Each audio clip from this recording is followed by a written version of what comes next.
Hello student, today we are going to start a new chapter of class 10th chemistry, that is metals and non-metals, and this is our first video of this chapter.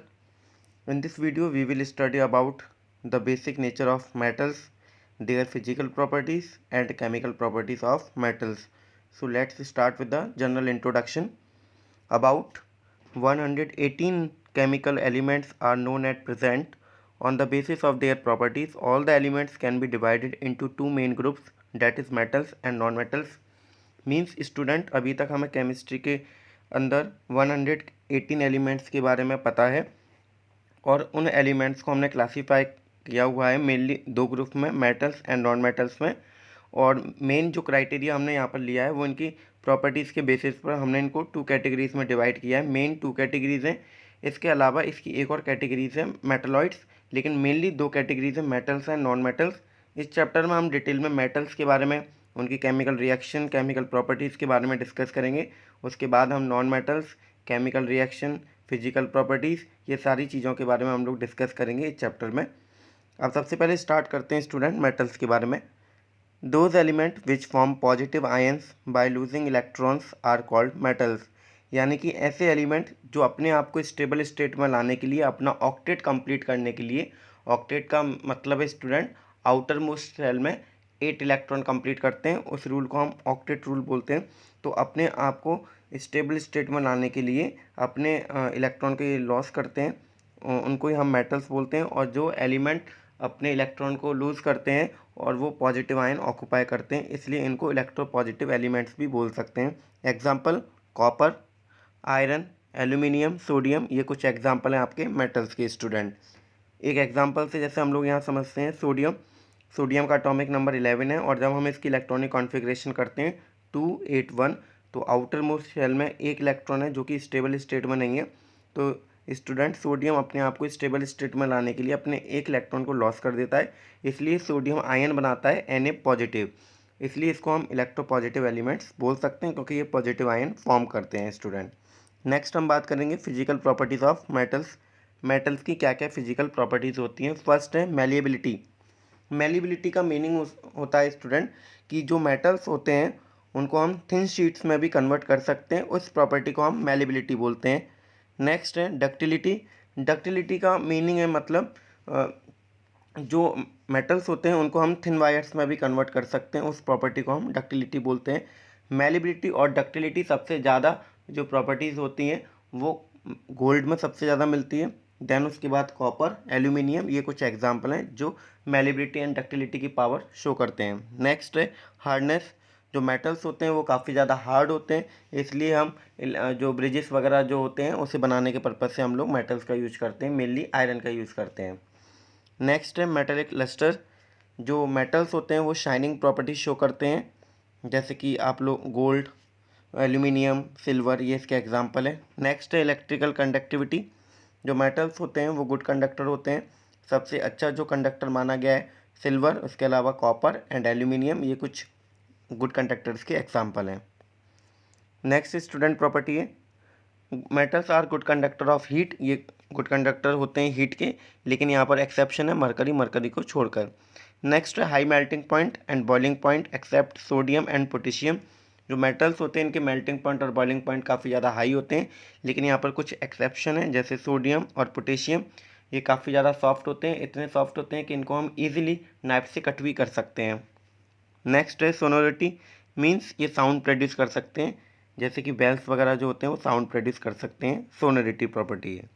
Next हम बात करेंगे chemical properties of metals. Metals की क्या क्या chemical properties होती हैं student.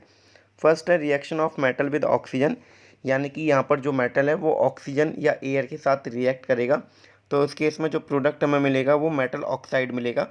और जो मेटल ऑक्साइड हमें मिलते हैं वो बेसिक नेचर के मिलते हैं, यानी कि जब हम लिटमस पेपर पे इनको रिएक्ट कराते हैं तो इनका कलर रेड टू ब्लू होगा। यहाँ पर एक एग्जांपल बताया गया है, जैसे सोडियम है और एक बैलेंस केमिकल इक्वेशन है, वो ऑक्सीजन के साथ रिएक्ट कर रहा है, तो यहाँ पर सोडियम ऑक्साइड बना रहा है जो कि बेसिक नेचर की ऑक्साइड है। सोडियम, आप लोगों ने इलेक्ट्रोकेमिकल सीरीज़ पढ़ी है स्टूडेंट, मैंने आपको फर्स्ट चैप्टर में बताया है, सोडियम एक हाई रिएक्टिव एलिमेंट है, तो जो इसकी बेसिक ऑक्साइड है वो हाईली बेसिक है और वो वाटर में भी सॉल्युबल हो सकती है कम्प्लीटली।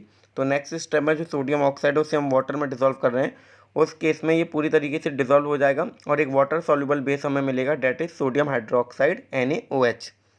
एक और एग्जांपल है यहाँ पर पोटेशियम के साथ बताया गया है। पोटेशियम ऑक्सीजन के साथ रिएक्ट कर रहा है तो पोटेशियम ऑक्साइड यानी कि बेसिक नेचर की ऑक्साइड है।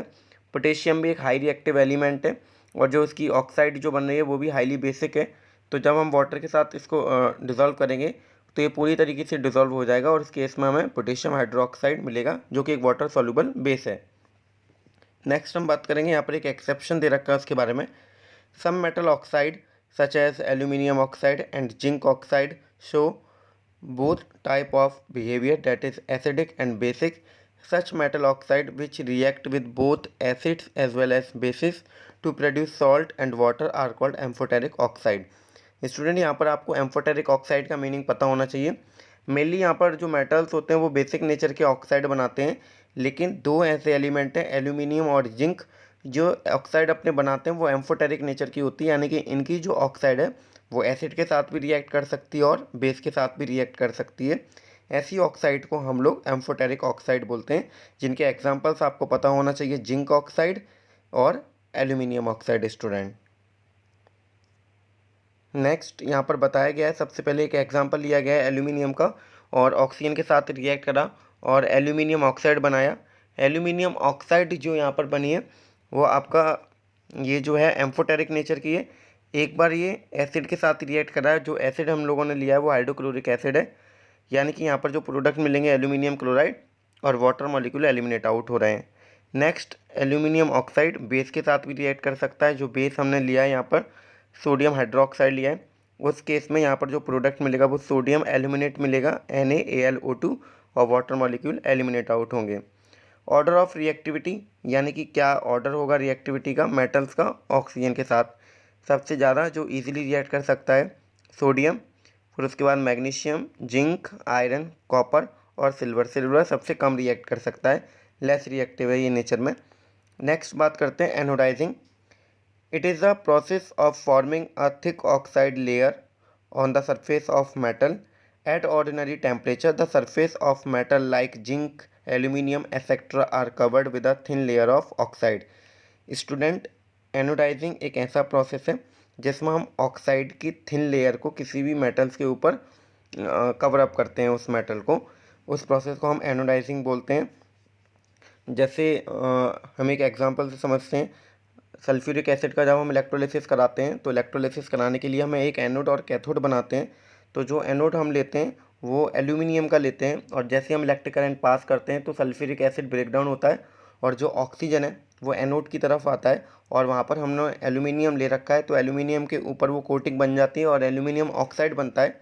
तो ये काफ़ी ज़्यादा बेनिफिशियल होता है। जैसे हम लोग जो एल्यूमिनियम फॉइल वगैरह आती हैं उसमें खाना पैक करते हैं तो उसमें ये एनोडाइजिंग करते हैं ताकि वो गैसियस एक्सचेंज वगैरह को प्रिवेंट कर सकता है, क्योंकि वो ऑलरेडी पहले से स्टेबल स्टेट में आ जाता है, वो ऑक्साइड के साथ रिएक्ट हो जाता है, तो वो फर्दर रिएक्ट नहीं करता है एल्यूमिनियम मेटल और वो स्टेबिलिटी अपनी गेन कर लेता है। उस प्रोसेस को हम लोग एनोडाइजिंग बोलते हैं। स्टूडेंट